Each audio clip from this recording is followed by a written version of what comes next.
Hello, and welcome to the Totally Schway podcast, The Flip Side. My name is Mary. My name's Luke. And we have a podcast called Totally Schway. It's a podcast about the DCAU. Now, I wanted to have my own little podcast on my own YouTube channel because I want to go more in depth with it. I want to talk about the drama that some people don't want to talk about. By some people, I'm talking about my husband over here. Oh, I'm happy to talk about it, don't you worry. And whatever the hell else I want to talk about. So that's what this podcast is going to be about. A short explanation. And yeah, I hope you enjoy it. This is our first one, and today... Well, it's our first official one because we did the Eric Roberts podcast, didn't we, as an April Fool's joke? Yeah. And then we did the follow-up, which was the real responses to their comments. Yes. So we've kind of done like 2 episodes before, but it went down fairly well. So we thought, you know what, let's just do another one. Yeah. And there's been some really interesting news that came out yesterday. With some articles that came out yesterday. Yeah, I'll call it news. Yeah, it is news about the Cape Crusader that we have been waiting for over 2 years. More than that. Oh, I think I've been waiting for it for about 2 years. I think it's more like 4, possibly 5 years. Maybe. Wow. It's probably been in development longer than that. But we're finally getting it on August 1st. All 10 episodes. On Amazon Prime as well, so it'll be available globally on Amazon Prime, as far as I'm aware. Not sponsored, but hey, Amazon, if you ever want to sponsor my podcast, go for it. We do use your subscription. Yes, and I've made a note to myself to book off work Thursday, August the 1st, so that I can sit down and watch it all once Mary gets home from work as well. I don't work Thursdays. You don't work Thursdays? I don't believe so. Well, hopefully you don't in August, so then we can just get up at like 5 a.m. and just watch it all, and then I'll gush about it. Yeah. Just, one way or the other. It's either going to be, this is the greatest thing ever, or, yeah, this is okay. So we're definitely going to talk about some of the drama, and if you guys somehow don't know who Luke is, he is Serum Lake. And he is... My secret identity exposed. What? And he has a YouTube channel about mainly Batman. Yeah, Batman the Animated Series and the related spin-off shows like Superman the Animated Series, Batman Beyond, Justice League Unlimited. Mm-hmm.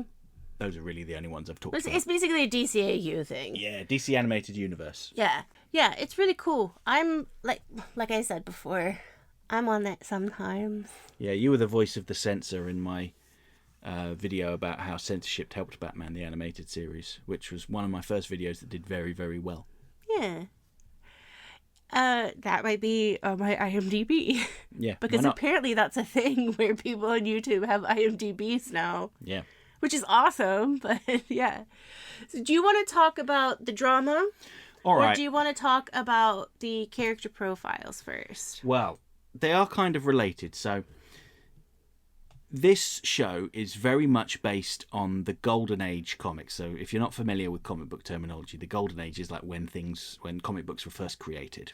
Batman was first created in 1939, and the characters that appeared in the comics back then were very different. Very different. Yes, very different. Like Batman used to carry a gun and would hang monsters from his bat plane. Obviously, Batman doesn't kill anyone anymore.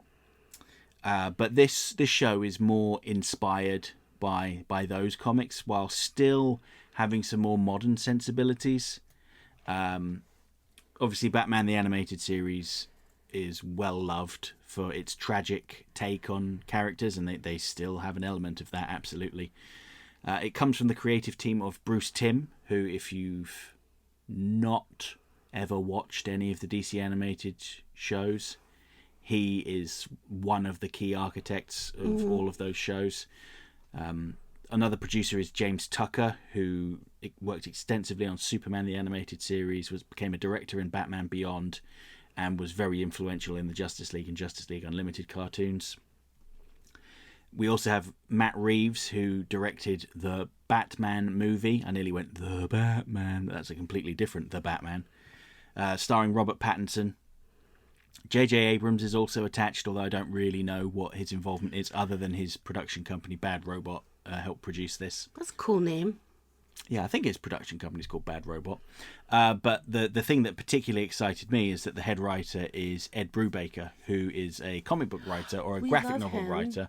Yes, he is probably best known for his creator-owned content. He did do some work with superhero content.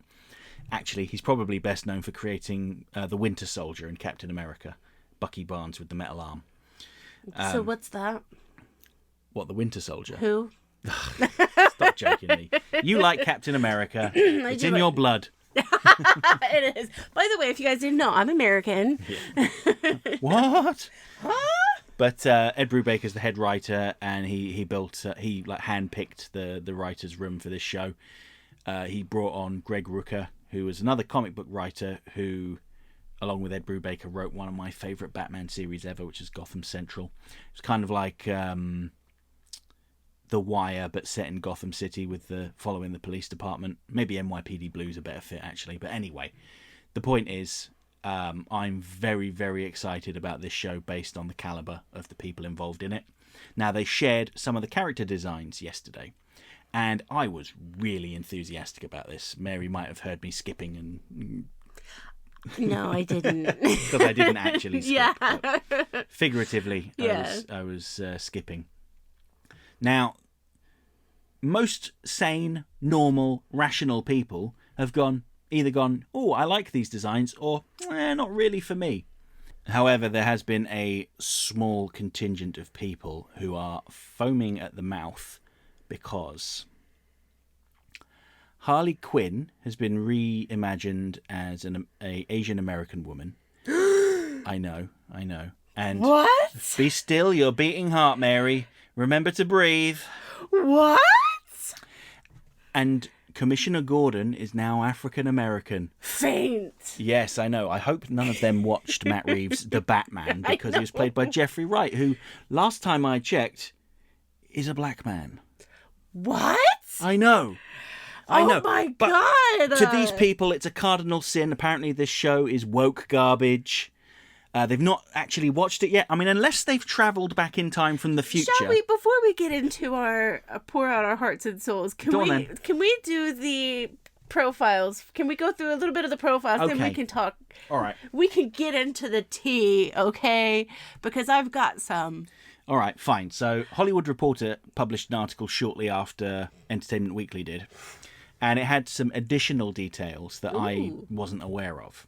So, first of all, they've got character bios and a description for the show, and as well as the fact they confirmed that all 10 episodes are dropping on August the 1st. I need to remember that, so I booked the day off. Yeah, guys, go read both of these articles. We'll link to them. Yeah, because they're great. And it's, the Hollywood Reporter and Entertainment Weekly writing about Batman and, like, the animated series in 2024. What's not to love? The first bio they have is actually for the show itself. So it says, "Welcome to Gotham City, where the corrupt outnumber the good, criminals run rampant, and law-abiding citizens live in a constant state of fear. Forged in the fire of tragedy, wealthy socialite Bruce Wayne becomes something both more and less than human, the Batman. His one-man crusade for justice attracts unexpected allies within the GCPD and City Hall, but his heroic actions spawn deadly, unforeseen ramifications." So far, so Batman. I've bought the season pass. I've given them my money for the Funko Pops. I've the swag. I love Subscribed it. to the spin-off comic book, which I'm sure there will be one. I mean, there better be, DC, or you're in trouble. I don't have to do that because I know my husband that's sitting next to me, if they do come out with one, which I'm sure they will. Yeah, I'll probably buy all the covers. It will be as well. here. I know, I'm part of the problem. I buy all the covers for the comics I'm interested in. We are adults that have adult money, and we adult, and sometimes adulting looks different on other people. That's one way on of different putting it. people. So the next bio they have is for Batman himself, which says, a cold, remorseless avenger of evil, seemingly more machine than man, forged in the fire of tragedy, every fibre of his being is dedicated to the eradication of crime. Work. Bruce Wayne's bio. To the public at large, Bruce Wayne is a shallow dilettante, apparently wasting his parents' vast fortune on frivolous pursuits and hedonistic pleasures. In fact, he's an elaborate facade, carefully constructed to divert attention from his activities as Batman. So far, so Batman. Shall we look at the Batman photo, or... Yes, I mean, we can talk very briefly about the Batman photo. I mean, so far, nobody's really complained, at least I should say nobody's complained to me about the Batman costume. Hold on. There was one complaint about the lack of purple gloves. I know, that's what I was going to say. I've seen a few comments about purple gloves, and I had to actually have Luke Google a photo of the purple gloves because it was hard for me to find one. Yeah, so I subscribe to DC Universe Infinite. Is that what the app's called? Don't even know. But it gives you, like, it's like Netflix for DC Comics. And they actually, for most of the old Batman comics, they publish the recolored versions, like the remastered versions. And in those ones, they change the purple gloves to dark blue. I prefer the dark blue. Well, the purple is vintage. And you know one of my favorite colors is purple. But, you know, this Batman, he looks very Batman, doesn't he? He's got longer, pointier ears that come out at a slight angle. So the pointy ears reminds me of the pointy ears from the Justice League. It's not as toned down as the Batman the Animated Series. No, because he had short, pointy ears. Yeah, yeah, they've gone wild. Yeah. And you know what? I'm here for it. Me too. Any other thoughts about the Batman? I mean, again, nobody's really moaned about it to me, other than joking remarks about the purple gloves. I love it because they haven't changed too much about it, but they have changed small things. Let's move on to Selina Kyle / Catwoman. Again, so this is another one that's very heavily inspired by her Golden Age costumes. Not the original cat mask, which was like a furry cat costume, but just the headpiece. It's the purple costume with the green cape. It's very reminiscent, although it's not the same costume as the Julie Newmar one, but it has the same kind of silhouette in the mask and the ears. And the hair's out as well. Yeah, and I love that. So they describe Selina Kyle and Catwoman as, Selina Kyle is a blithe and pampered heiress whose family lost their fortune after her father was imprisoned for embezzlement. Despite having the silver spoon yanked from her mouth, Selina refuses to quit living in the lap of luxury and becomes Catwoman as a fun way to maintain her lavish lifestyle. Okay. So we're not having like a tragic past type thing with Selina. We're having... Well, you know, from her perspective, it might be tragic having her family ruined and destitute. True. I didn't think about that. But yeah, it's different.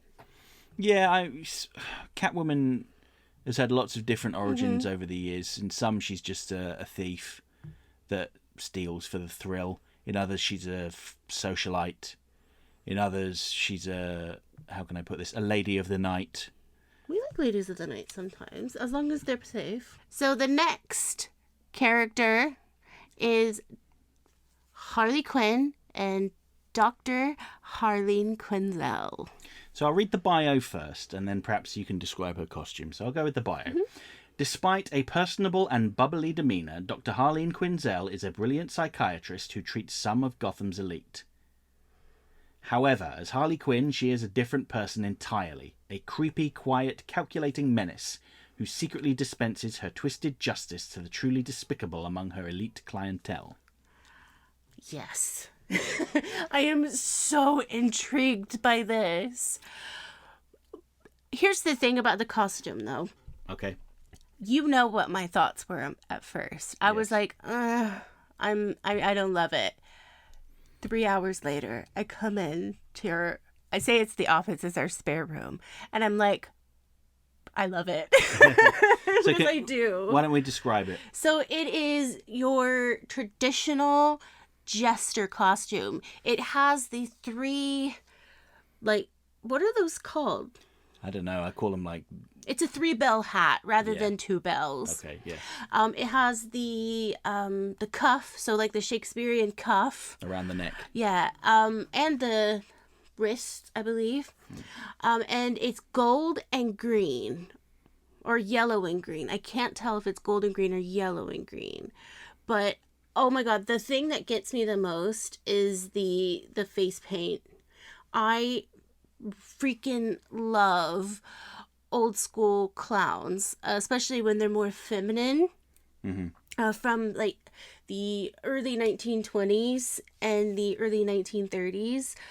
It reminds me of something that was on a compact. There's this huge company that had, jesters and clowns and all of that on their makeup compacts. I've always wanted one. I say that, but I can't remember the name because I'm thinking about Batman. And I love that. And I kept thinking about that yesterday. And it just, they had to have seen that at some point in time. Oh, yeah. They had to have. It is so vintage. And when I say vintage, I'm not talking about like 60s, 70s. I am talking about early 20th century. And it is just, it's bonkers how on point this is. So the thing that I find quite interesting about her face paint is that she's got green diamonds painted over her eyes, and it looks like a domino mask, but I think it's face paint. Yeah. And she has pink circles on her cheeks and green lipstick. Yeah. It's very distinct. She certainly looks more cold and neutral and even a little bit threatening. Yeah, like when they said menacing. Yeah. That's what you get. But to me, when I see that, it reminds me of all of these vintage ads that I used to see with like the clowns and stuff.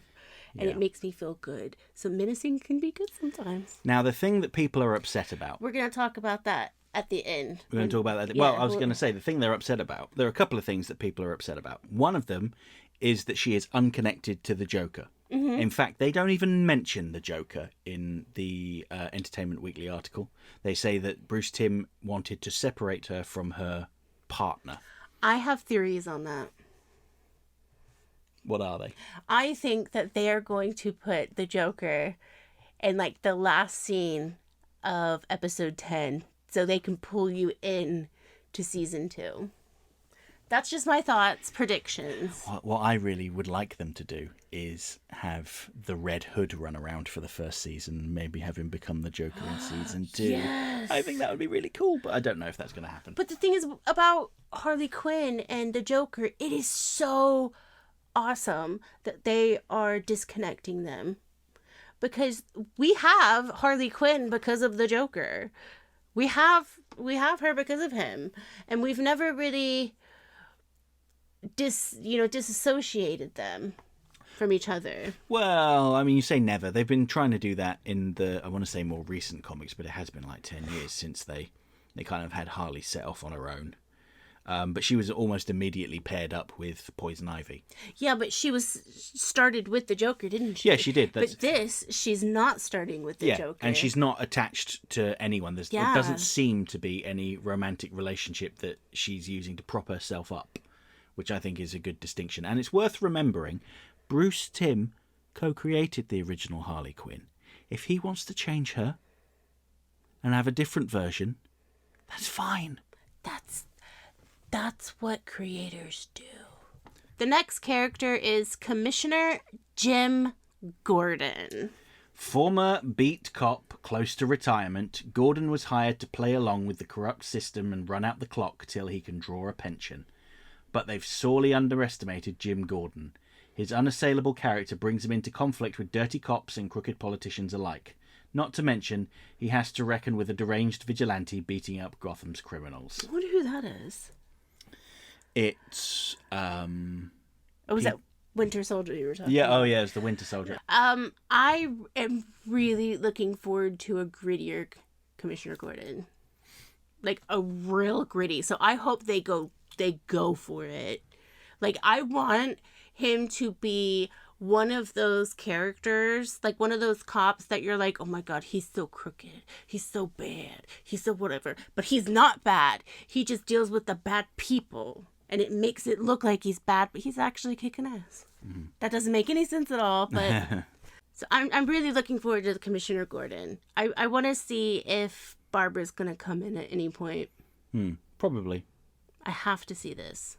Well, I'm going to see it on August 1st. Yeah. I know that we didn't say a lot, but we will talk about Commissioner Gordon a little bit later. Yeah, he's one of those other characters that has had a fairly predictable reaction from certain people, but we'll get to it. The next character we're going to talk about is Jonah Hex. No, it's the Scarecrow. Oh, I mean, no. I'm joking. Clayface. Yes, so if you've seen the image of Clayface, then he's probably not what you're expecting.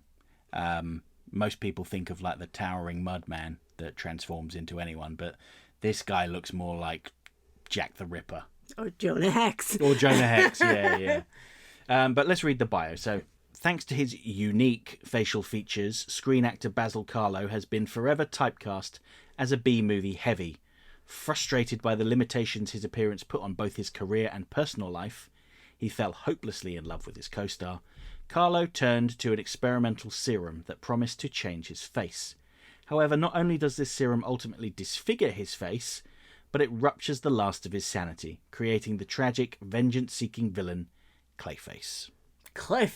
Very much a reference to the original Clayface in the comics, Basil Carlo, who was an actor who wore a mask and went around murdering people that he felt had wronged him during his career.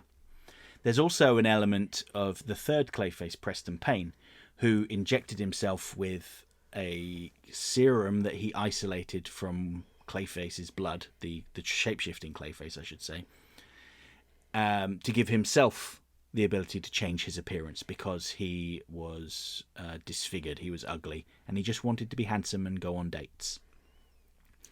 So that's an interesting amalgamation right there. I said interesting. I said that too much in my Cape Crusader video, by the way. Who said that? Me. I did. I realised I described everything as interesting. It's because it is interesting. It interests me, all right? It's not inaccurate. Just I need a thesaurus.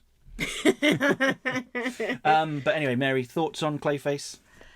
I can't really say until I watch the show, I think, because I want to see what they're going to do with him. Because I hope it's a complete... Obviously, they're doing Basil, but I want a fresh take on Clayface. I think this is fairly fresh. Fairly. Yeah, I just want... Because the Clayface we saw in Batman the Animated Series, love. Absolutely love. But I want something a tiny bit different. Mm-hmm. And this character design, much like Batman, is getting universal praise. No real complaints about it other than people thinking it's Jonah Hex or the Scarecrow. Yeah. All right, so that's the last of the bios done. So now is the time to talk about this ridiculous controversy. The drama. It is making my blood boil. I want to say something before I let Luke, just let him off his leash. I have to let everyone, if anyone actually listens to this podcast, if you have a problem with people of color being in an animated series, or any queer characters, or any characters that are just slightly different than what you've seen them before, get over yourself. Because it's a cartoon. It's not that deep. Okay? Having an Asian woman as Harley Quinn and a black man as Commissioner Gordon is a good thing.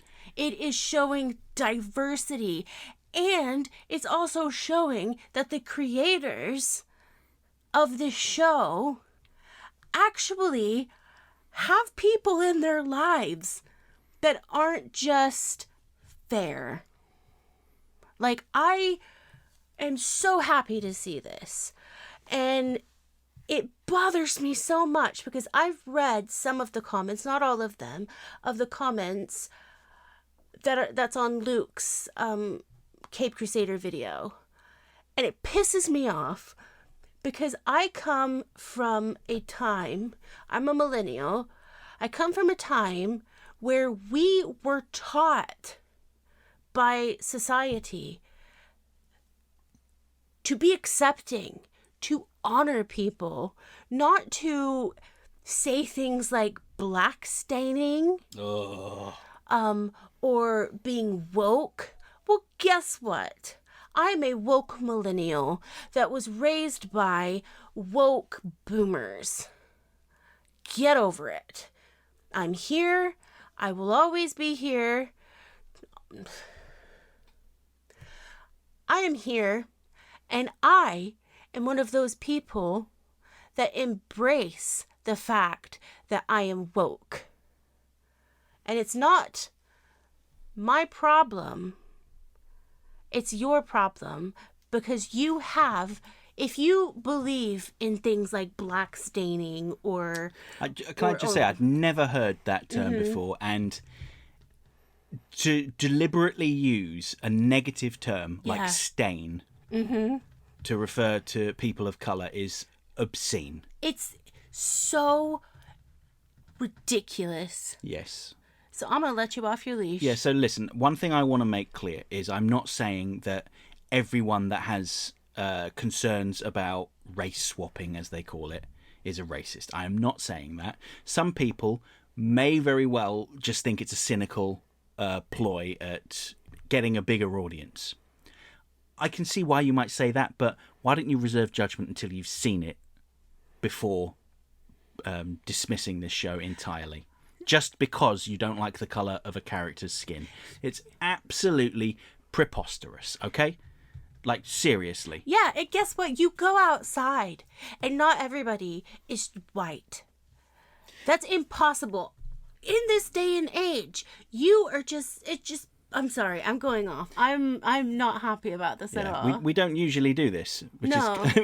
We normally talk about the stuff that we enjoy, but... I do just want to say that there have been people that have been posting over racist shit on my video. It boggles my mind that people care so much that a cartoon character, it went from being a clown villain on a 90s TV show to an Asian clown villain on a 20s TV show. What's the difference? Yes, yeah. And it's not like there hasn't been a long history of characters changing race in Batman media over the decades. Might I introduce you to Eartha Kitt as Catwoman? Ooh, one of my favorites. Billy D. Williams as Harvey Dent in sir. Tim Burton's Batman. Yes, sir. And Jeffrey Wright, I want to say Jeffrey Wright, that's his name, isn't it? Who was Commissioner Gordon in The Batman. There are people that say, oh, why don't you just make new characters that are that ethnicity? Well, let's talk about some of them when they've done that. Chief Rojas, Ellen Yin, Ethan Bennett from The Batman, all original characters, all different ethnicities, as you can guess perhaps from their names. Practically all, completely forgotten. The only reason why most people remember Ethan Bennett is because he turned into their version of Clayface. Ethan Bennett, Chief Rojas, Ellen Yin, none of them have made the jump to the comics. And it's not because they're not good characters or not because they're badly written or anything like that. It's just people have dismissed them because they wanted Commissioner Gordon instead. And that's exactly what happened in that show. Those characters got shunted to the side to bring in Commissioner Gordon. Those characters that you mentioned, I hadn't heard. Yeah, of course, you don't remember those at all. It's been over a decade since we watched The Batman. And I feel that the people that are in your comment section are ignorant. And I'm saying this, and I'm not meaning it to, well, for the most part, I'm not meaning it to be a super insult. What I'm meaning is I feel that these people have not lived in modern day society. Well, I mean, speaking as someone that came from like the whitest part of the UK, where there were not very many people of colour, I can understand that. But you know, you need to broaden your horizons. Just for God's sake, just realise that other people, just because they're different, doesn't mean they're not human. Yeah. It doesn't mean that it's bad. For God's sake, it's just some of these comments have genuinely disgusted me. Yeah, he's been very upset since, I want to say this morning, but it was probably last night. Upset isn't the right word. It's Angered. Yeah, angered. Angered is fine. Angered is a fine way to describe it. It's genuinely disgusting remarks. I grew up in a place that not everybody was white. And that's how I grew up. I was so happy. And I think I've mentioned this before. I was so happy when I watched Justice League, although it was in my early 20s.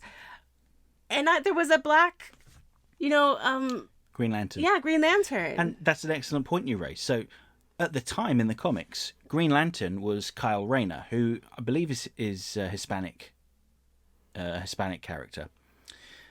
But when they were choosing the roster for the Justice League cartoon, they deliberately chose Jon Stewart Green Lantern because he's African American, and Bruce Timm said it's because he didn't want it to be a white boys club. Yeah. And also the fact that Hot Girl, you cannot deny the Latina. Like, you cannot deny.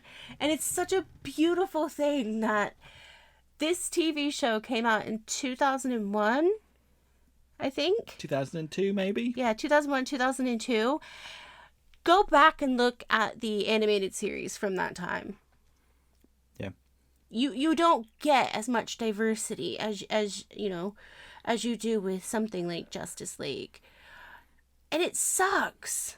It really sucks. And now that people, like the creators of these shows, like Cape Crusader, are trying to make it like when you go out into the real world, people are complaining about it. Well, yeah, it's also normalizing the existence of people of colour. Yeah. The world is not exclusively white. No, it's not. Yeah, and there has been a long-standing problem with mainstream media just focusing on, white heterosexual people. Yeah. Okay, maybe that's the majority in certain countries, but it's not the majority on the planet. Let's put it that way. It certainly isn't. Absolutely not. Not everybody, and I'm going to say this one more time, not everybody can, go to your local drugstore and get CoverGirl Fair 1. No. It's true. No, I know. So I feel like we've kind of ranted a fair bit about that. But I don't care. I just want people to know in this world that it's not okay to use phrases like black stained or using woke as an insult. Oh, Jesus Christ. Criticizing superhero media for being woke is just one of the most foolish things I've ever heard. Like, their whole agenda is fighting against injustice and protecting the underclasses from being exploited and bullied and killed. That's like the whole point. Early Superman comics, he would beat up bloody landlords that were exploiting people by making them live in awful slums and charging them loads of money. He would beat up abusive husbands that were beating their wives. Mm-hmm. He would target corrupt politicians that were making the worst of a situation to line their own pockets. Mm-hmm. It's just absolutely baffling. Batman and Batman the Animated Series provided free healthcare, socialized medicine. What? I know. You have a billionaire giving away free healthcare. That's not all, Mary. That's not all. What? He refused to cut down the rainforests for profit. What? He protected the rainforest. He cares about the rainforest? I know. He described himself as an equal opportunity crime fighter. Oh, no. Turn it off. Yeah, I know. Turn it off. He gave reformed criminals free housing and jobs. Oh, turn it off. Yeah, I know. So How basically, woke. Well, yeah, exactly. So basically, what we're trying to say is, if you are upset by representation, by equality, by fairness, that's a you problem. that is absolutely a you problem. And I think you should kind of just sit there for a little while and think about, really, why are you really upset about a character changing their race in a different iteration of them? Now, if someone had said, oh, I think it's such a shame that a prominent Jewish character has been taken away and been replaced with an Asian character, yeah, okay, maybe I could see an argument for that.